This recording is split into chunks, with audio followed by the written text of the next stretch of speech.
Cette escapade printanière 2017 nous conduira vers l'Espagne du Nord, à savoir le Pays Basque, la Cantabrique, viendra ensuite l'Asturie, puis la Galice.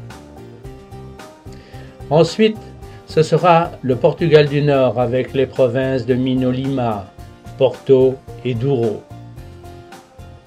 Le retour nous amènera à découvrir les hautes vallées du Douro, Zamora en Espagne, ainsi que Burgos.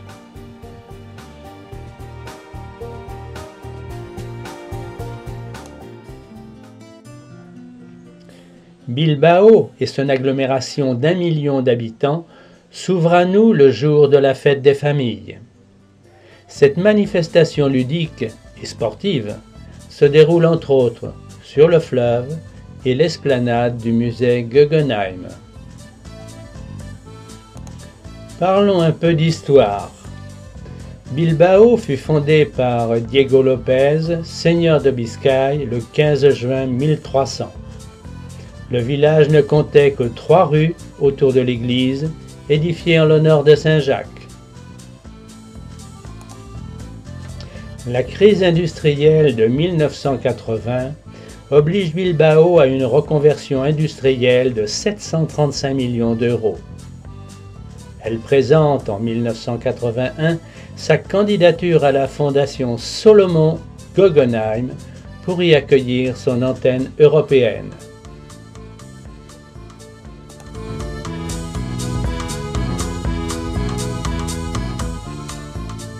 Le 17 octobre 1997, Bilbao sonnait le glas de son passé industriel pour devenir une ville attrayante et dynamique. Un vaisseau de titane atterrissait sur les berges de la métropole basque. Le musée Guggenheim, dessiné par l'américain Franz Gehry, venait de voir le jour.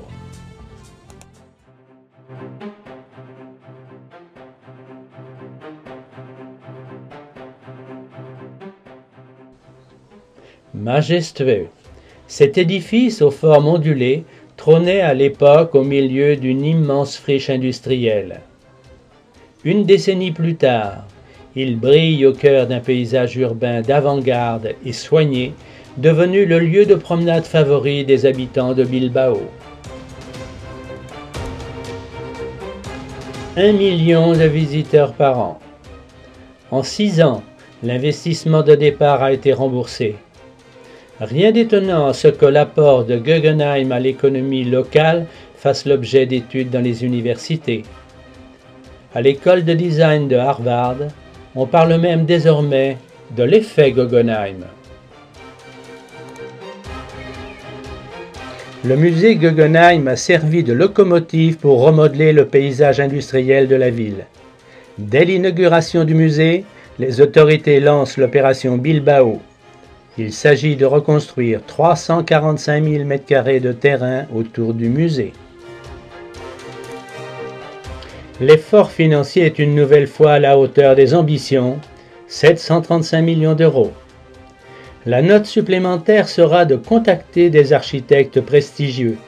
Norman Foster se chargera du métro, Santiago Calatrava du pont qui unira les 2 rives du Nervion, et les tours bureaux seront dessinés par le japonais Arata Isozaki.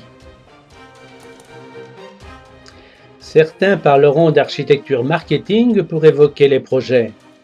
Or, depuis 10 ans, Bilbao accumule les prix d'urbanisme. En 2004, la ville a ainsi été désignée lors de la Biennale de Venise meilleur projet urbain au monde. Il fallait se rendre dans la métropole basque pour y découvrir les clés du miracle de Bilbao.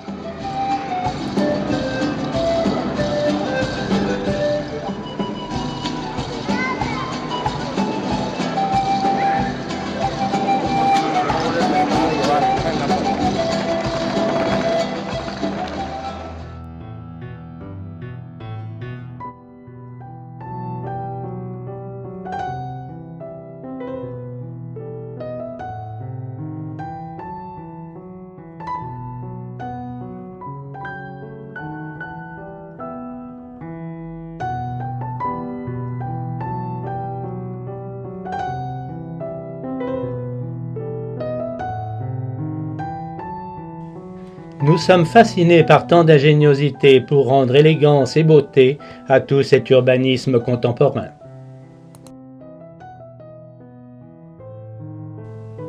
Cependant, le cœur de la ville n'a rien perdu de sa verve. Le cœur de la ville bat intensément et garde profondément les traditions et coutumes du Pays basque.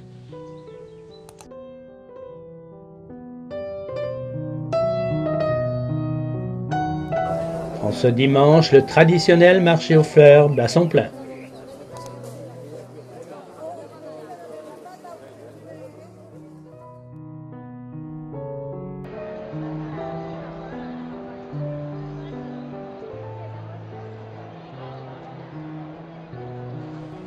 Et d'ici, on entend déjà les rumeurs des fanfares en ce dimanche de la fête des familles.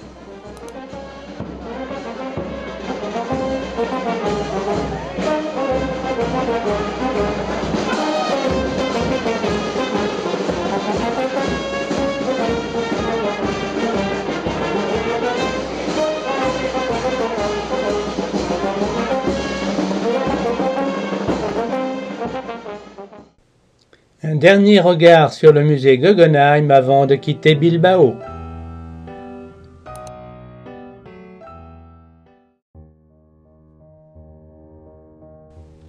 Les paysages de la côte nord sont fantastiques.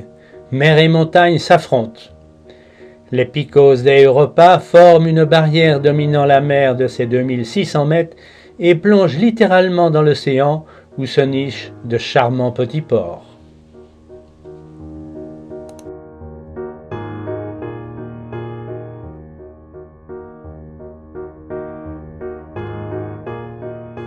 Nous faisons une halte tardive au pittoresque village de Santillana del Mar.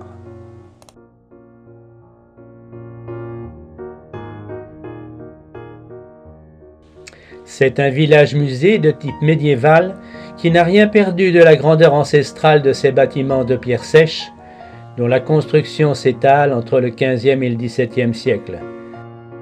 Ses rues pavées sont bordées de demeures seigneuriales, intactes, aux façades blasonnées et aux balcons fleuris.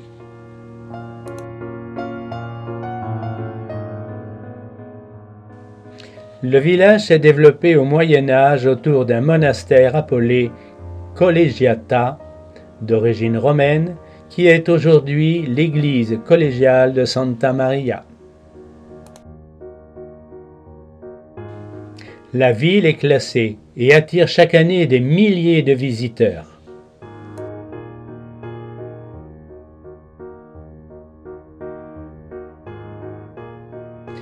Deux musées pour compléter la visite, le musée paléontologique ainsi que le musée Jesus Otero.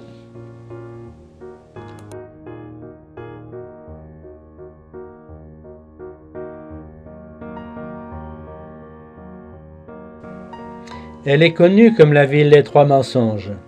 Voici l'explication. Santillana del Mar signifie Santi, sainte, Liana, plate, et del Mar, de la mer. Or la ville est ni sainte, ni plate, ni au bord de la mer.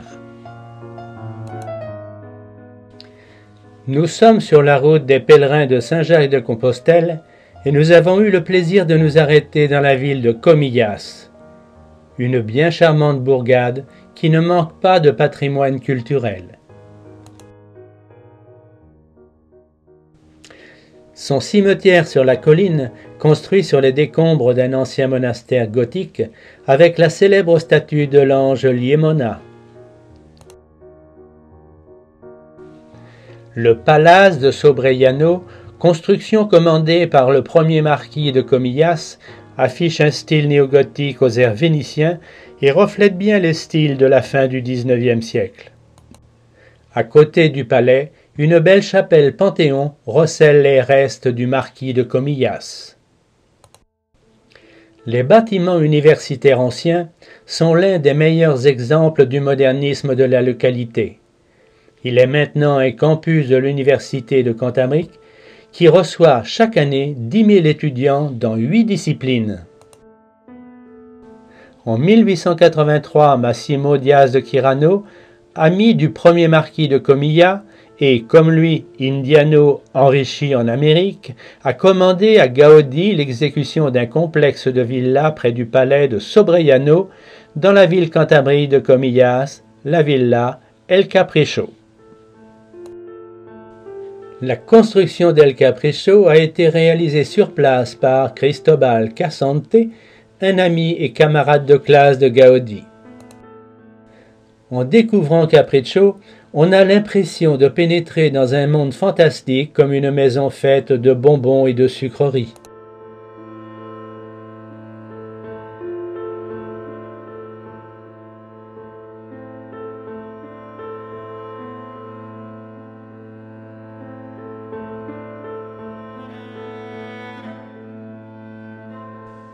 Elle dégage un air d'enfance, de magie, au travers du travail de la céramique, du bois et des nombreux vitraux. Partout dans cette œuvre magique, on fait référence à la nature.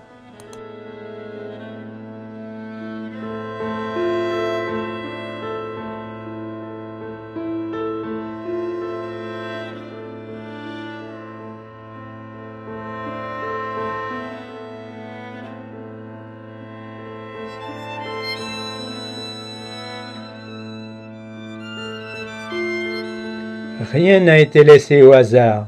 Il suffit de contempler les détails de chaque pièce, de chaque objet, de chaque réalisation.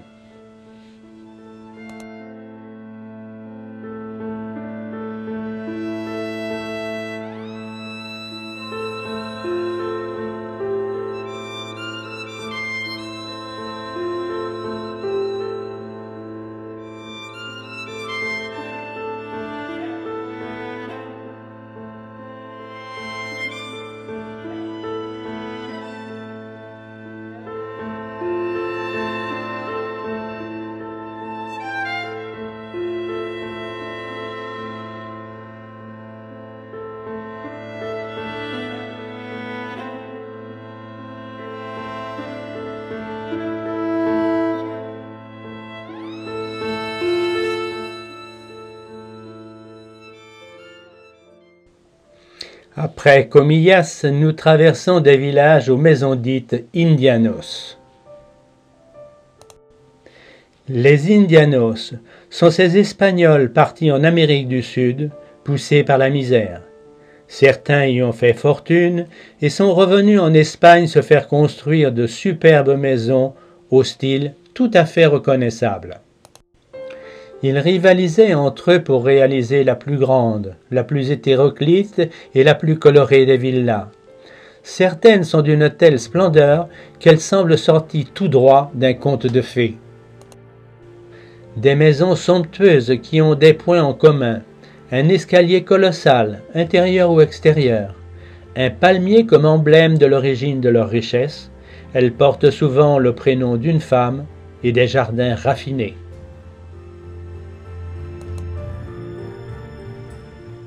Ici la maison du maître et celle, plus modeste, du gardien. Près de 2000 casas d'indianos parsèment ainsi tout le paysage asturien et quelques-unes se sont converties en hôtels, voire en bâtiments publics. Llanes est avant tout un petit port de pêche curieux.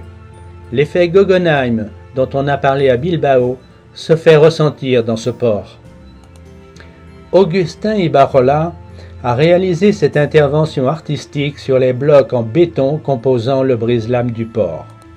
Ici se fondent les éléments essentiels de l'œuvre, mélange d'un passé historique et culturel de la ville de Llanes. À travers ces cubes de la mémoire, on peut découvrir la mémoire de l'artiste, la mémoire de l'art et la mémoire du territoire. C'est une œuvre d'une grande beauté, changeant à tout moment avec la lumière, l'eau, en recouvrant et en découvrant les éléments et symboles de la nature.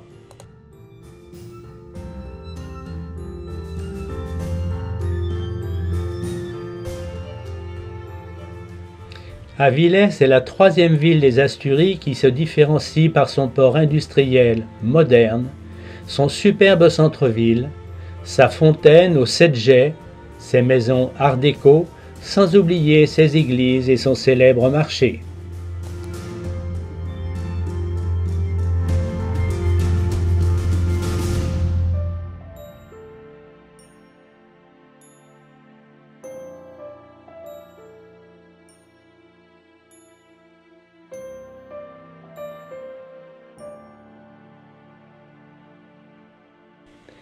Le centre-ville, avec son immense parc, offre un air de campagne naturelle, le vrai poumon d'Avilés.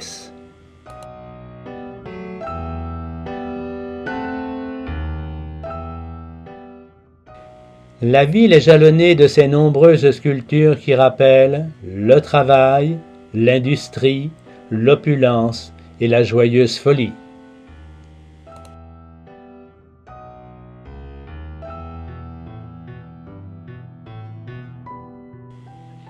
Avilés s'est lancée elle aussi dans l'opération Bilbao afin de bénéficier des avantages industriels et touristiques.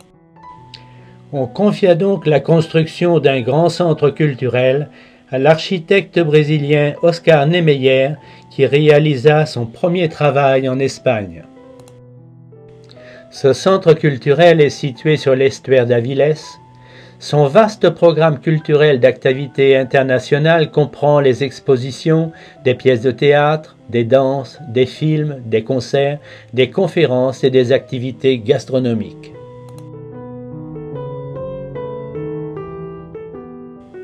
Le centre a des espaces architecturaux différents qui sont distincts selon leur fonctionnalité. L'auditorium avec une scène centrale, le dôme utilisé pour les expositions, le bâtiment polyvalent avec un cinéma, des salles de réunion et de conférences, le point de vue de la tour à 20 mètres de haut avec un restaurant donnant sur toute la ville.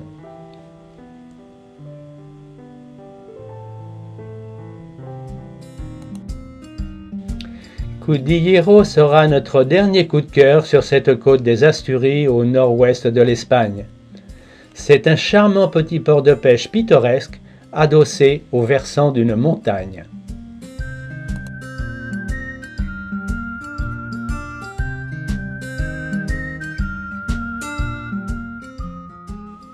Ce village possède d'étonnantes maisons suspendues, munies de auvents, de fenêtres aux couleurs vives, distribuées sur les falaises abruptes en forme de fer à cheval et qui encerclent le port. Les ruelles sont très étroites et forment un effroyable labyrinthe.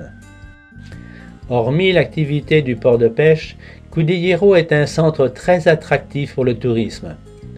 Les tavernes de pêcheurs qui jalonnent une petite place pavée au bord de la mer sont la principale attraction touristique de la localité.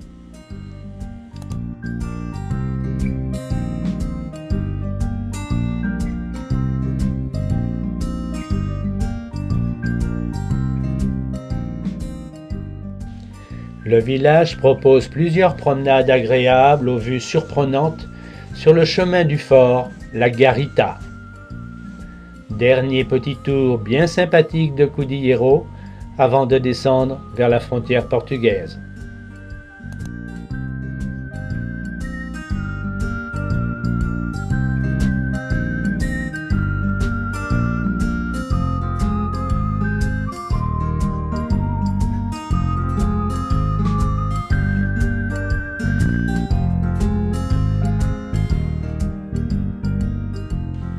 Avant de passer la frontière, nous faisons halte sur la côte atlantique à Samil, qui est la ville côtière de Vigo. Avec sa gigantesque plage et ses agencements magnifiques de promenade en bord de mer, ses piscines ouvertes à tous, des terrains de sport, de pique-nique, le tout à l'ombre des grands arbres, Samil est un centre touristique très recherché.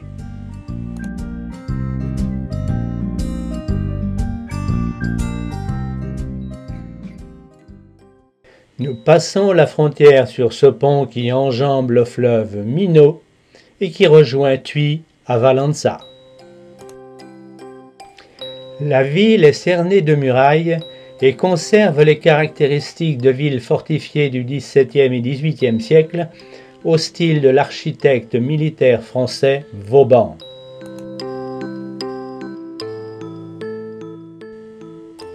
Aujourd'hui, c'est une ville au commerce florissant où se démarquent les très recherchés produits d'artisanat locaux, surtout au marché du lundi très fréquenté par les Espagnols. Arrêt d'un soir chez notre amie Maria et son superbe jardin, et nous poursuivons notre découverte vers Camina. Sur notre chemin, nous traversons de charmants villages, comme celui-ci, avec ses superbes azulejos.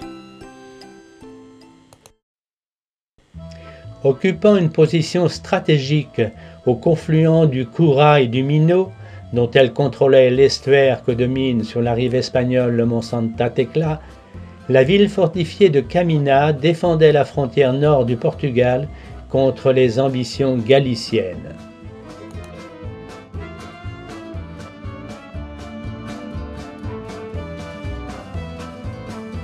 Au pied de la vieille église fortifiée, c'est maintenant un petit port de pêche et un centre artisanal spécialisé dans la dinanderie, c'est-à-dire la ferronnerie du cuivre et du laiton.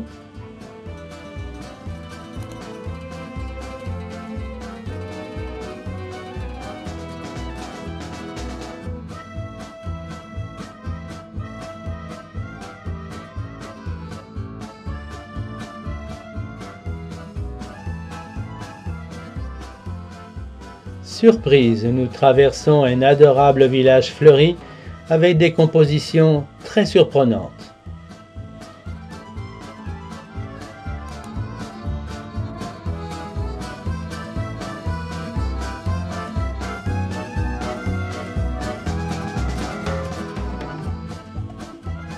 Nous arrivons à Viana. De l'époque des grandes pêches à la morue vers Terre-Neuve, il reste les grandes demeures manuéliennes de la Renaissance.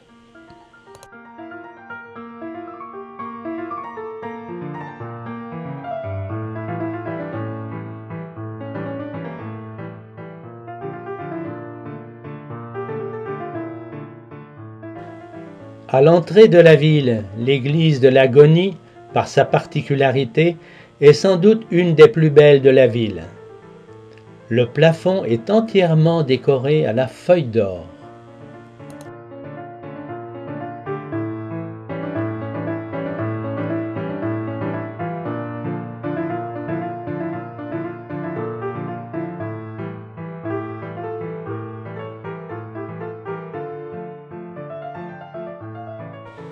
Sur la place de la République, un petit palais, joyau du XVIe siècle, populairement appelé Palais de la Miséricorde. De style baroque et maniériste, il est classé monument national. Notons aussi la chapelle das Maleiras. Son nom vient de l'évêque de Rio de Janeiro qui en a commandé sa construction dans le plus pur style baroque portugais et tapissé d'azulejos.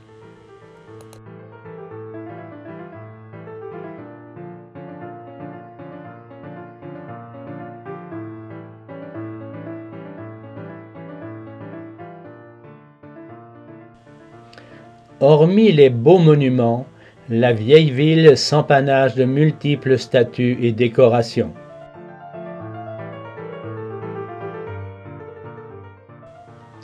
Là aussi on croirait que c'est jour de carnaval, mais non, chaque rue apporte sa note joyeuse dans la décoration.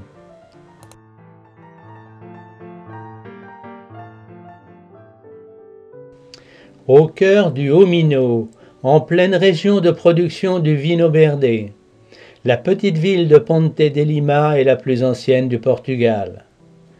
Comme son nom le laisse supposer, les Romains y implantèrent une cité stratégique et construisirent en 1125 un pont de 15 arches qui enjambe le fleuve Lima. En raison de sa position géographique, elle fut une ville très importante pour la royauté. C'est pour cette raison que l'on découvre de nombreux vestiges médiévaux. Entourée autrefois de remparts, elle comptait également 9 tours. Aujourd'hui, même si la ville n'en compte plus que 2, elle développe un fort tourisme culturel et artisanal. Les rues sont bordées de constructions romanes, gothiques, manuélines, baroques, néoclassiques, et ses environs sont exceptionnellement riches en manoirs.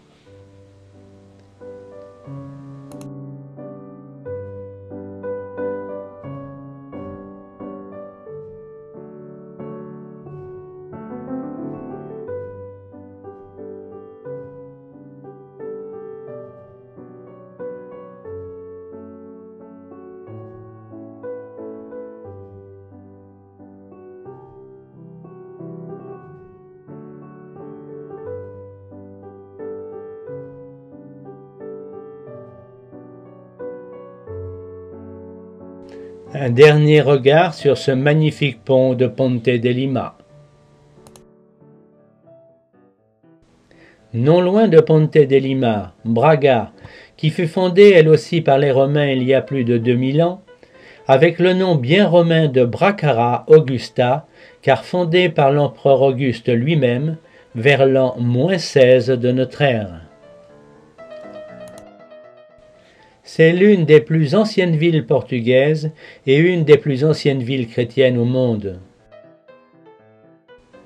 Située au nord du Portugal, c'est la troisième ville du pays après Lisbonne et Porto.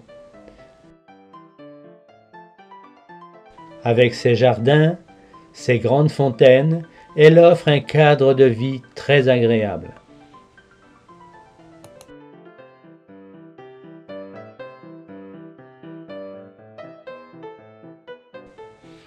La cathédrale a 2 tours sur la façade, ce qui l'approche des grandes cathédrales du romantique portugais, mais elle a été au cours des siècles beaucoup modifiée. Dans le chœur, les stalles, les orgues sont des œuvres exceptionnelles de conception et de mise en œuvre. La ville regorge de bâtiments classés. Le donjon est la dernière partie du château de Braga qui a pu être sauvé suite à sa destruction en 1906. Le sanctuaire du Bon Jésus de Monte ou de Braga est un lieu où l'art et la nature se combinent parfaitement et font de Bon Jésus un espace sacré de repos.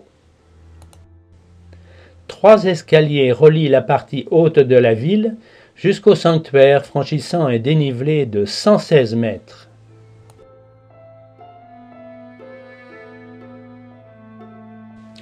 Elles sont divisées en 3 sections. La partie baroque de 1723, bordée de chapelles où figurent les stations du chemin de croix. Chaque chapelle du chemin de croix représente une scène.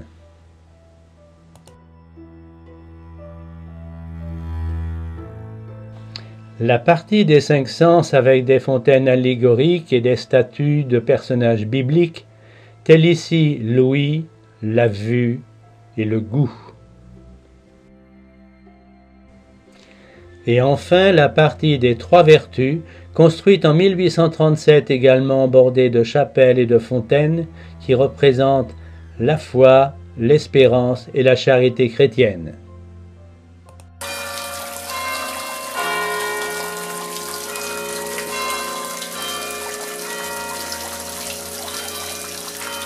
L'église est de style néoclassique. C'est réellement en 1722 que débute la construction du symbole du Bon Jésus de Braga, avec ses escaliers monumentaux, avec en pièce maîtresse l'escalier des 5 sens. La construction de l'église, quant à elle, a commencé en 1784 pour remplacer l'ancien temple qui a été démoli à cause de son état. Les travaux se sont achevés en 1811. La grande église est de style néoclassique, se mariant parfaitement au style baroque que l'on retrouve sur l'escalier des 5 sens. L'intérieur est sobre avec 4 chapelles, ses superbes peintures et la coupole qui est décorée des blasons pontificaux et des archevêques.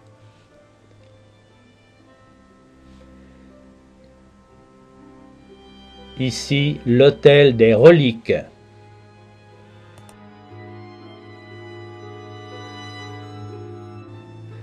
Le parvis arbore de nombreuses statues rendant hommage aux hommes du passé, le regard tourné vers la ville de Braga.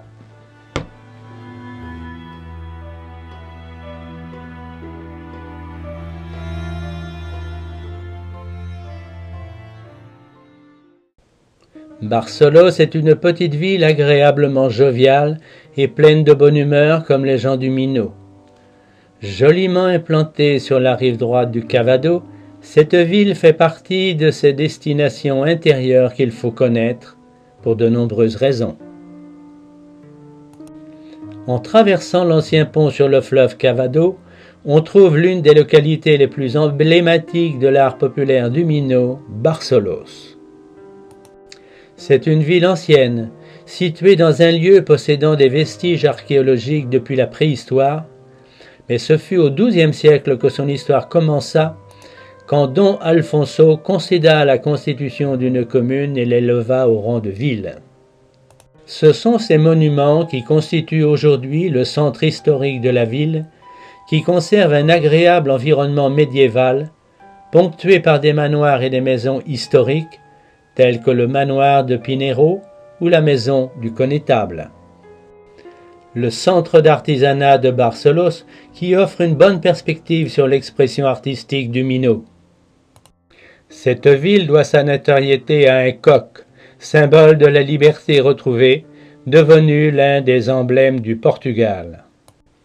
C'est la légende d'un coq bien cuit dans son plat qui se mit à chanter.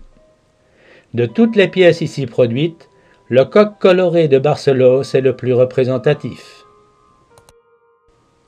L'église Bon Jésus de la Croix est l'une des principales attractions de la place principale.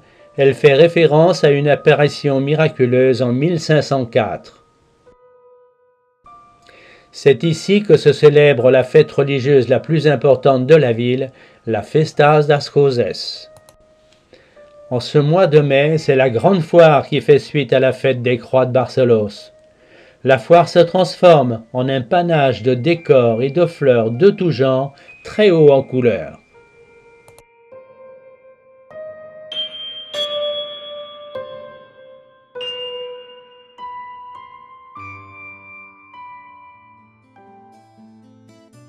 Et nous voici à Porto, seconde ville du Portugal, face au pont Louis Ier, construit par l'ingénieur Théophile Seyrig, disciple de Gustave Eiffel, et qui rejoint Porto à Vila Nova de Gaia. L'aire urbaine de Porto affiche ses 1 800 000 habitants et s'étale sur les rives du Douro. Ce soir, nous ferons un bref tour de ville pour nous repérer dans cette superbe et grande cité mythique. Pour parler de Porto, il faut faire référence à un adage qui évoque le caractère des différentes villes portugaises.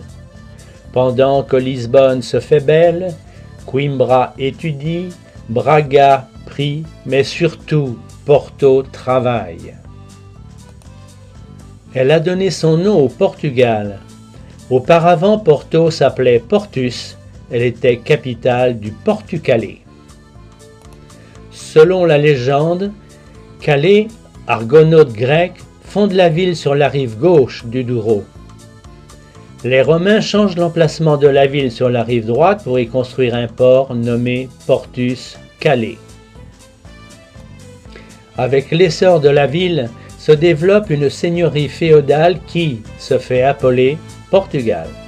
En 1096, Alphonse de Castille octroie cette seigneurie à sa fille naturelle Thérèse, mariée avec le français Henri de Bourgogne. Leur fils, Alphonse-Henri, sera donc le premier souverain portugais d'origine française. Tout en poursuivant notre repérage, je vous raconte l'histoire incroyable du peuple portugais. En 1415, sous l'égide d'Henri le Navigateur, une importante expédition est mise sur pied pour la prise de Ceuta.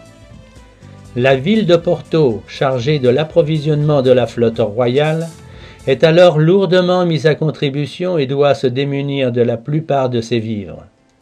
Après le départ des soldats, les habitants doivent se contenter des aliments restants, soit les tripes et les abats difficiles à conserver, lors de la campagne militaire. C'est ainsi que par la suite le qualificatif de triperos, mangeur de tripes, est utilisé pour désigner les habitants de Porto.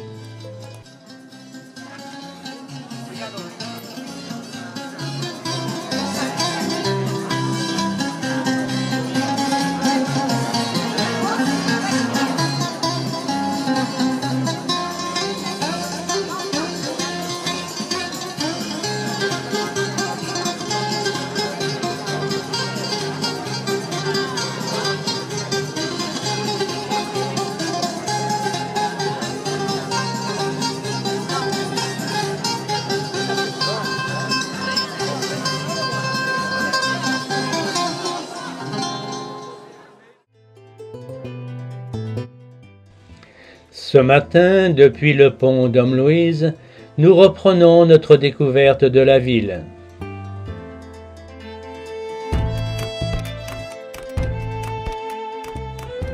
Nous commencerons par un petit déjeuner bien apprécié.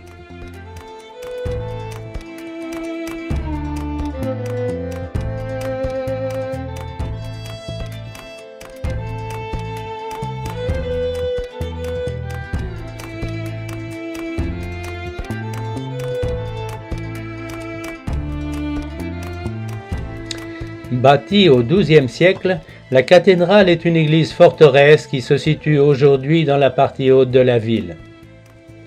Elle a connu de nombreuses modifications au fil des siècles, et ce qui reste le plus attractif, c'est le cloître, revêtu d'azulejos.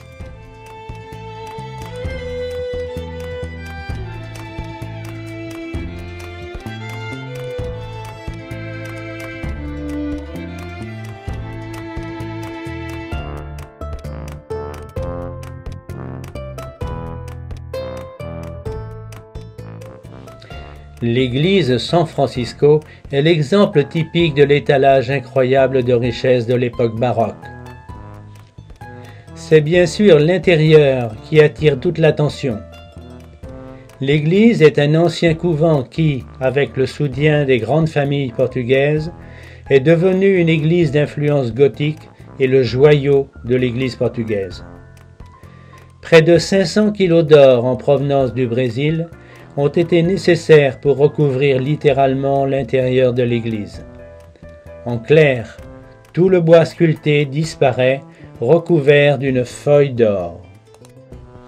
Il est difficile de ne pas voir la tour dos Clérigo. Elle se dresse semblable à un grand cierge en plein cœur de la ville. Bâtie au XVIIIe siècle dans le plus pur style baroque, la tour s'élève à 76 mètres de hauteur et est le plus haut clocher du Portugal. Elle offre une vue panoramique sur toute la ville et elle servit également pendant longtemps de point de repère pour les bateaux.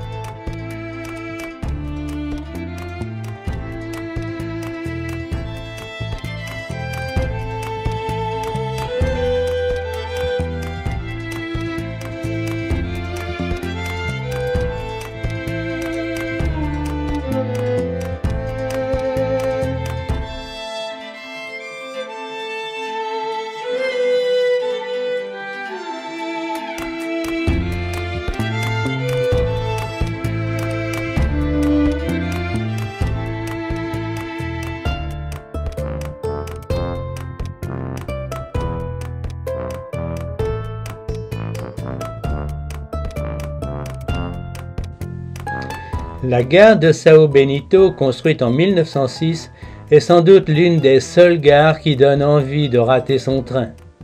L'intérieur, tapissé des célèbres azulejos, vaut le coup d'œil. Ces grandes fresques narrent des moments forts du passé de la ville et représentent des scènes traditionnelles de la vie portugaise. Il faut voir sa salle des pas perdus, où pour une fois, dans une gare, nous n'avons pas l'impression de perdre notre temps.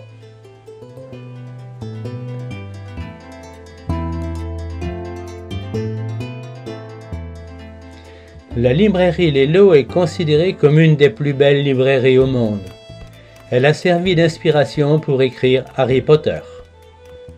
À l'intérieur, en plus des livres, Vous pouvez admirer un environnement unique où se dresse l'impressionnant escalier vers l'étage supérieur. Des boiseries magnifiques, sans parler des superbes vitraux. Devenue entrée payante, cette librairie attire quand même beaucoup de curieux.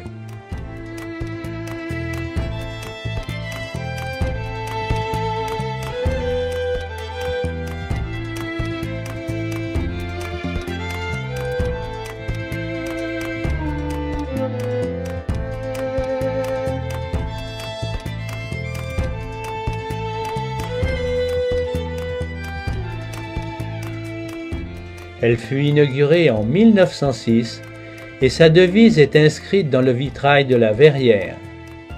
La dignité par le travail. Un musicien atypique et son jeune acolyte animent l'entrée du marché.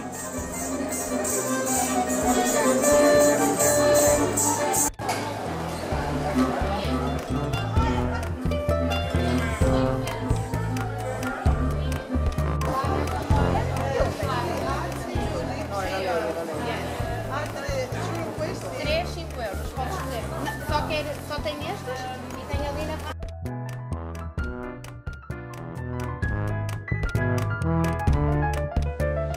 Nous quittons la ville haute en traversant ce parc aux arbres et statues bien curieux pour rejoindre le quartier du Ribera.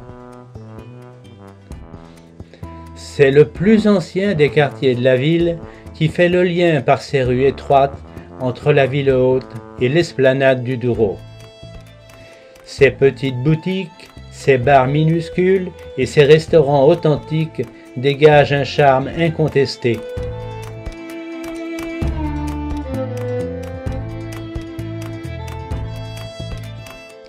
L'esplanade sur les quais regorge de monde et est toujours très animée.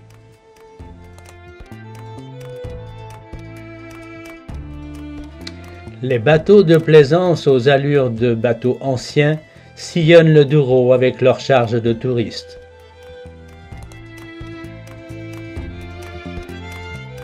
Les vins de Porto sont affinés dans les caves de Villanova de Gaia sur la rive gauche du Douro. Les caves les plus prestigieuses y ont pignon sur rue. Le Porto est récolté dans le Haut-Douro et transporté jusqu'ici par bateau dans le passé, alors que maintenant on utilise la voie ferrée et la route. Espinho, au sud de Porto, nous a été indiqué comme le plus grand marché d'Europe, chaque lundi. Alors, on veut voir. Aujourd'hui, c'est dimanche, c'est promenade et chacun vient profiter du soleil printanier et flâner en bord de mer. Nous en profitons donc pour s'offrir un petit restaurant aux spécialités de poisson. Un vrai régal. Jour de marché. Nous passons par ce parc aux décorations vintage. C'est en effet un rendez-vous à ne pas manquer. On y trouve de tout, fruits, légumes, vêtements, matériel d'hiver, volailles, enfin tout, dans un brouhaha de fêtes foraines.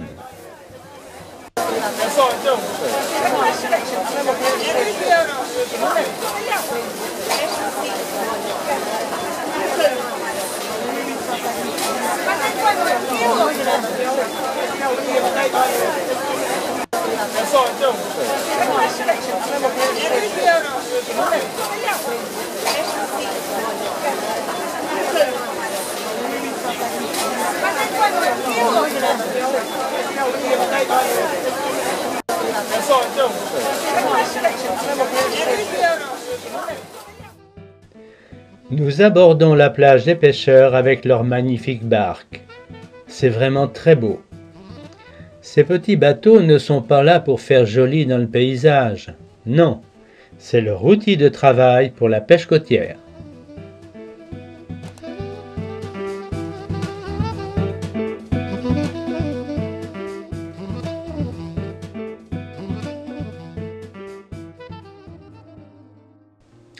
Nous quittons la côte atlantique pour remonter la vallée du Douro. Le Douro prend sa source en Espagne et serpente jusqu'à Porto où il se jette dans l'Atlantique. Dès le XVIIIe siècle, il a participé au développement de toute la région en permettant l'acheminement des denrées et notamment du vin jusqu'à Porto. Les embarcations typiques à fond plat que l'on voit dans le port de Porto servent surtout au transport des touristes depuis la construction d'une voie ferrée et d'une route tout au long du fleuve. Les vignobles du Haut-Douro ont été classés au patrimoine mondial de l'UNESCO en 2001. Se balader au cœur de la vallée est donc l'assurance d'être au cœur d'un paysage unique, sculpté par l'homme depuis des centaines d'années et parsemé de villages blancs et de riches domaines appelés quintas.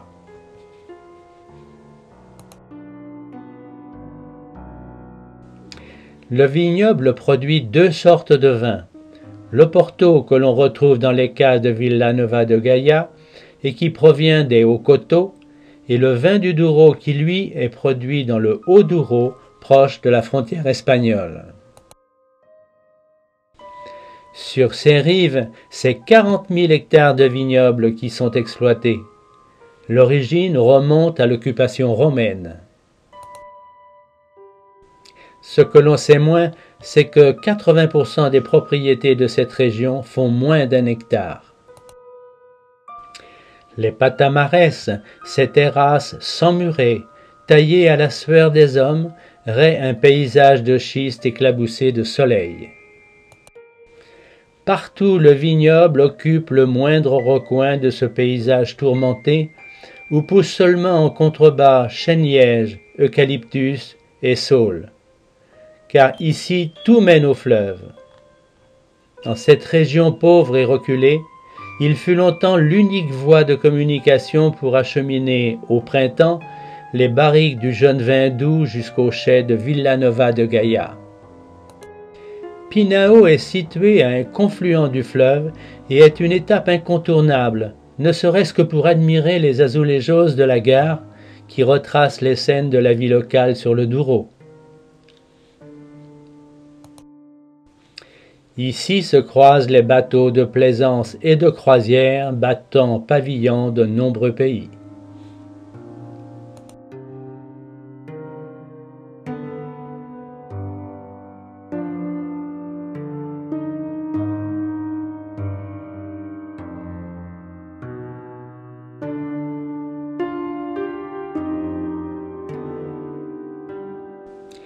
Nous abordons la région la plus aride du Haut-Douro, qui produit l'appellation vin du Douro. C'est un vin rouge ou blanc, sec et sans assemblage, contrairement au vin liquoreux du Porto.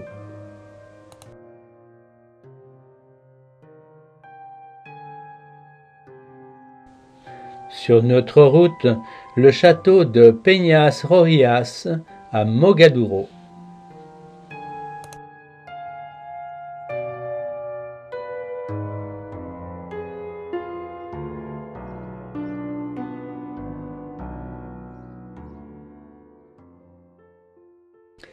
Nous arrivons à la ville frontière de Miranda do Douro.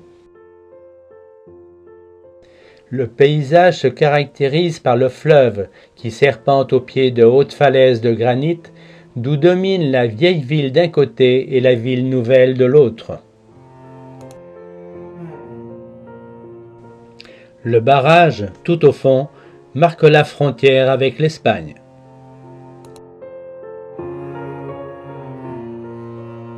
Sa situation près de la frontière lui confère le statut de point stratégique de défense. Ainsi, le premier roi du Portugal fait construire au XIIe siècle le château et l'enceinte fortifiée qui la transforma en véritable forteresse et que l'on imagine bien au vu de ses ruines.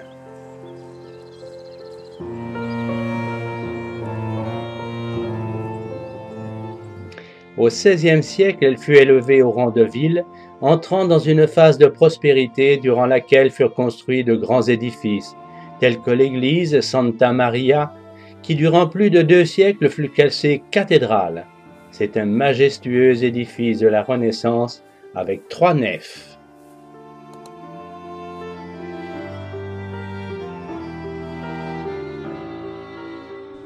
On remarque dans une vitrine une amusante statuette de l'enfant Jésus coiffée d'un chapeau haut de forme.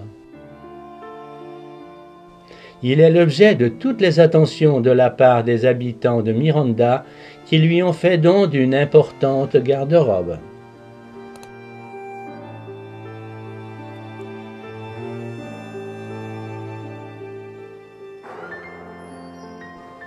Chaque année, à la fête des rois, des enfants sortent l'enfant Jésus dans la ville pour une procession d'adoration.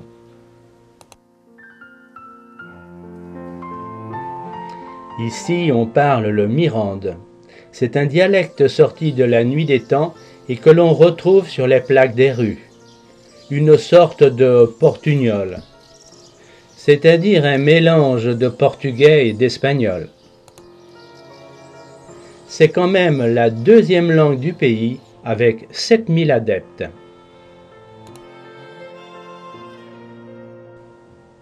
Devant la mairie, une statue de Mirandais en costume folklorique.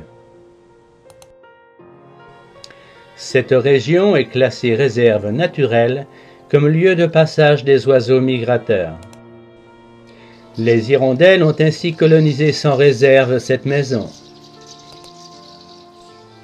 À proximité, une flaque d'eau idéale pour fabriquer le mortier des nids. Nous retrouvons l'Espagne avec la ville de Zamora.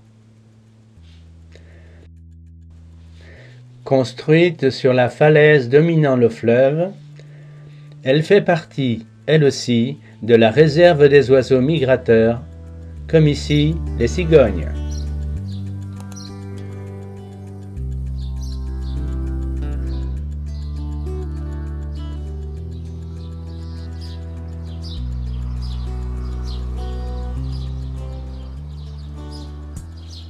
Zamora conserve dans sa vieille ville de nombreux édifices de style roman, ce qui lui a valu d'être classé site historique.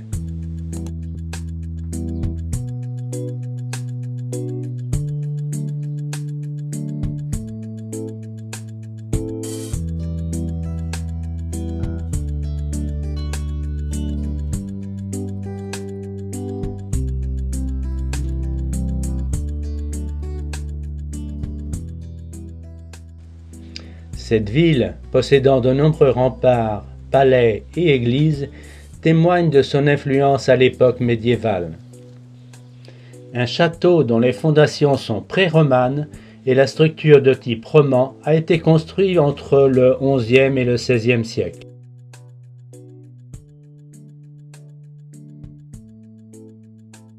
Sa cathédrale, construite entre 1150 et 1172, est connue pour sa coupole de style byzantin. La route du Douro et la Via de la Plata sont deux itinéraires vers Saint-Jacques-de-Compostelle permettant de connaître l'art et l'histoire de la province de Zamora.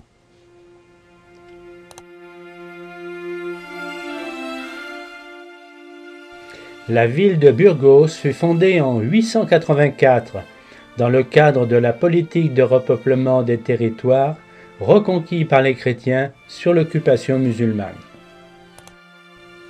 Burgos, berceau de la vieille Castille, dévoile aux visiteurs les flèches aiguës et dentelées de sa cathédrale. On est saisi par le décor fleuri de la partie haute, avec la frise des rois et ses deux flèches ajourées, chef-d'œuvre de Jean de Cologne. La première pierre fut posée en 1221 par Ferdinand III. 2 siècles furent nécessaires à sa construction afin d'élever ce chef-d'œuvre gothique.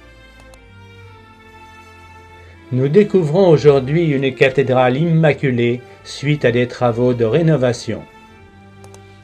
Il faut lever les yeux pour y découvrir cette splendide lanterne élevée à 54 mètres avec sa coupole taillée comme des diamants. Depuis 1921, les ossements d'Ucide et de Chimène ont été réunis sous les dalles funéraires de la cathédrale. L'imposant ensemble de 103 stalles en noyer massif ont été sculptés au XVIe siècle. Maintenant, il faut laisser son regard aller et venir sur ces joyaux hors normes.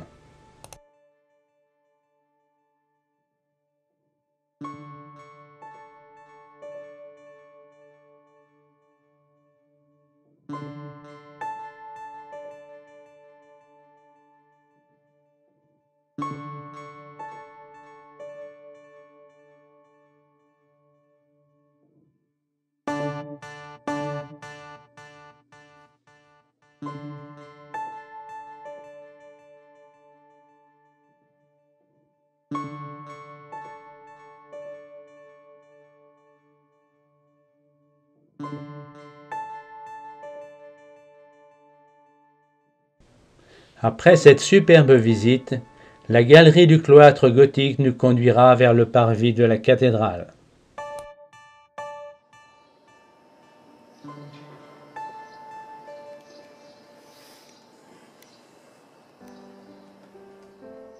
Burgos est une étape du Camino Frances sur le chemin de Compostelle, tel en témoigne le décor de ce rond-point. Nous faisons une pause à San Domingo de la Calzada pour déjeuner, petite ville très tranquille dont l'église est en travaux.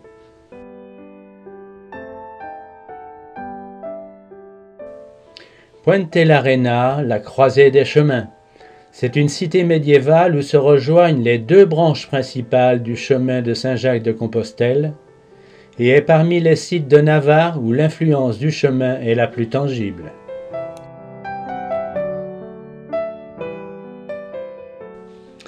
Nous bouclons notre escapade par le Pays basque et le petit village d'Elizondo.